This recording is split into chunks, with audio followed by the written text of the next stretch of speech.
Kabili nga muna ng merienda ni Denden. Mamaya pagisan nito, malamang hihingi ito. Mama, merienda ko. Ay, nako. Sarap! Fried chicken.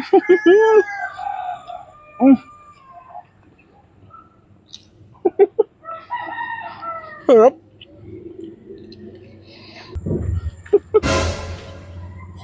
Ano kayang ginagawa nito dito? Uy! Anong ginagawa mo? Wala! Anong wala? Wala! Wala bagang ano yan? Kumakain ka na naman? Bihira ka. Dito ka pa talaga ha? Nagtago ka pa. Masarap kasi dito, presko ang hangin. Sa loob ang init eh. Init.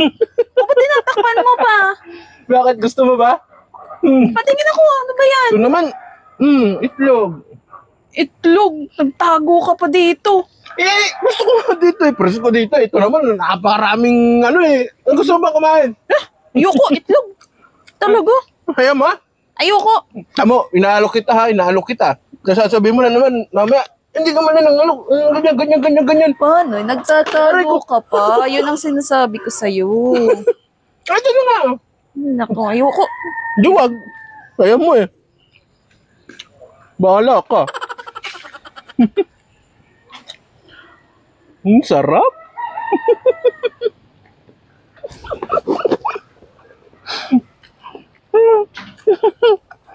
Muntik na ako dun.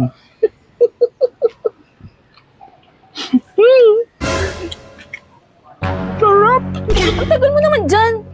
Nakabalik na ako eh. Alam mo naman dali-dalianin ko ito. Wala akong tubig dito kung mabilaukan ako. Ito naman sari-sari ka talaga. Doon ka na nga.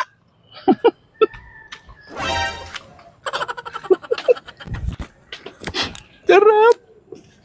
Sarap ng manok.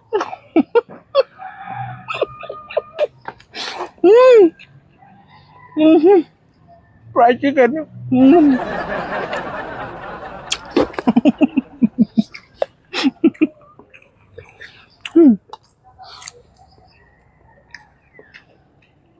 Buti na lang umalis na si Katerina. Hindi. So, na. Dire-diretso lang kain ko nito. Wala nang pangamba na ako'y mahuhuli nun na masarap ang aking ulam.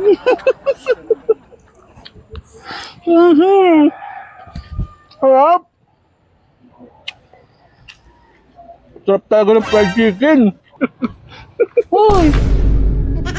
Sabi mo, ba't may fried chicken ka? Hanip ka. Bumalik ka ba? Nakakita mo tuloy. Bibigyan kita ng tubig. Sabi mo, wala kang tubig kasi. Tinatago ko nga. Bumalik naman. Hanip ka, tinago mo pa. Fried chicken, pinakita mo sa akin itlog. Oh, kagat. Ay, nako eh.